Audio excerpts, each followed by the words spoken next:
দর্শক, পলিটিক্স টিভির এই আয়োজনে এবার রাজনীতির বাইরে একটু শিক্ষানীতি, শিক্ষা ব্যবস্থা নিয়ে কথা বলতে চাই এই ভিডিওতে, যেটা এই মুহূর্তে অন্যতম গুরুত্বপূর্ণ ইস্যু হিসেবে সামনে এসেছে এবং আমাদের জন্য দারুণ শঙ্কার একটা ব্যাপার আমার অন্তত মনে হয়, সেটা ঢাকা বিশ্ববিদ্যালয়। সেটা নিয়ে আলোচনা করব, থাকুন আমাদের সঙ্গে।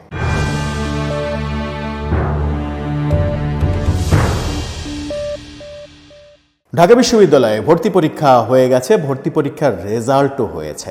গতকালকে ভর্তি পরীক্ষার যখন রেজাল্ট আউট করা হয়, ঢাকা বিশ্ববিদ্যালয়ের ভিসি এই রেজাল্টের আনুষ্ঠানিক পাবলিশডের আনুষ্ঠানিক উদ্বোধন করেন। রেজাল্ট পাবলিশড হওয়ার পরে যেটা আশঙ্কাজনকভাবে হলেও সত্য হিসেবে সামনে এসেছে, সেটা হচ্ছে এই ভর্তি পরীক্ষার রেজাল্ট।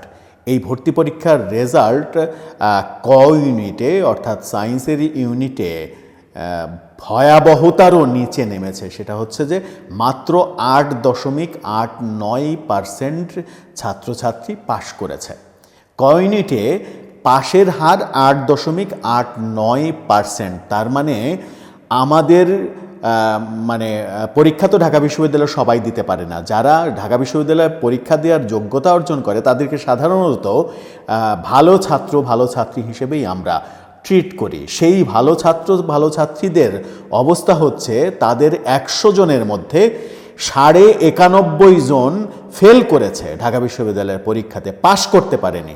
মানে চান্স পাওয়া তো অনেক দূরের কথা, তারা ফেল করেছে 91.5% সায়েন্সের ছাত্রছাত্রী। এই হচ্ছে অবস্থা। খ ইউনিটে পাশ করেছেন মাত্র 10.7%, অর্থাৎ প্রায় 89.9% ছাত্রছাত্রী খ ইউনিটে ফেল করেছে। গ ইউনিটে পাশের সংখ্যা সব থেকে বেশি, সেটাও 13.3% মাত্র, সেখানেও 87% ছাত্রছাত্রী ফেল করেছে। চ ইউনিটে, যেটা চারুকলা ইউনিট, সেখানে পাশের হার মাত্র 11.75, সেখানেও প্রায় 88.8% ছাত্রছাত্রী ফেল করেছে। ফেলের এই হার দেখলে আপনার চক্ষু চড়ক গাছ হবে, কারণ ঢাকা বিশ্ববিদ্যালয় বাংলাদেশের বিশ্ববিদ্যালয়গুলোর মধ্যে সেরা বিশ্ববিদ্যালয় বলা হয় এবং এই ঢাকা বিশ্ববিদ্যালয়কে সেরা বিশ্ববিদ্যালয় না বললে অন্তত বুয়েটের পরে তো ঢাকাকে বলা হয়, কিন্তু বুয়েট যেহেতু স্পেশালাইজড ইঞ্জিনিয়ারিং ইউনিভার্সিটি, সেটাকে এই সাধারণ ক্যাটাগরির বাইরে ধরা হয়, সেখানে ঢাকা ভার্সিটিকেই 1 নম্বর ভার্সিটি বলা হয়। সেই ঢাকা ভার্সিটিতে পরীক্ষা দেওয়ার যোগ্যতা অর্জনকারী ছাত্রছাত্রীরা নিজেদেরকে সৌভাগ্যবান মনে করেন।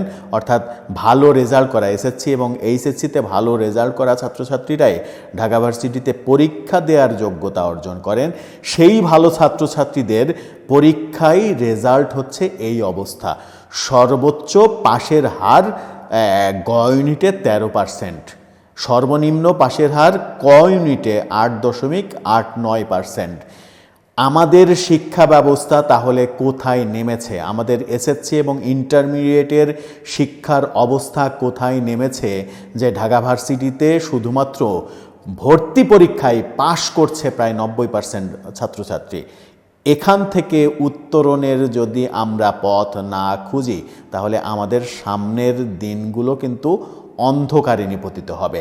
আমাদের শিক্ষা ব্যবস্থার বোধহয় এখনই আমূল পরিবর্তনের ভাবা উচিত, কারণ ঢাকা বিশ্ববিদ্যালয়ে পরীক্ষা যে মানের হয়, সেই মানের ছাত্রছাত্রী ইন্টারমিডিয়েট পর্যায় পর্যন্ত তৈরি হচ্ছে না, অথচ তাদের রেজাল্ট ভালো হচ্ছে, তারা গোল্ডেন জিপিএ পাচ্ছে।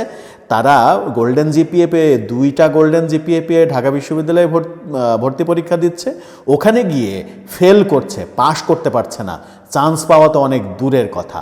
আমার মনে হয় যে শিক্ষা মন্ত্রণালয় এবং শিক্ষা নিয়ে বাংলাদেশে যারা ভাবছেন, যারা দায়িত্বশীল রয়েছেন, আমরা যারা সমাজ নিয়ে ভাবছি, দাবি করি, তাদের সকলেরই শিক্ষা ব্যবস্থা এবং নিজের পরিবারের দিকে চোখ দেওয়া উচিত, যে আমরা শুধুই আমাদের ছেলে মেয়েদেরকে সার্টিফিকেট সর্বস্ব লেখাপড়া করাচ্ছি নাকি সত্যিকারের জ্ঞানী করে তুলছি। যদি সত্যিকারের শিক্ষায় শিক্ষিত হতো তারা, তাহলে ঢাকা ভার্সিটির ভর্তি পরীক্ষায় ফেলের হার 90% হতো না।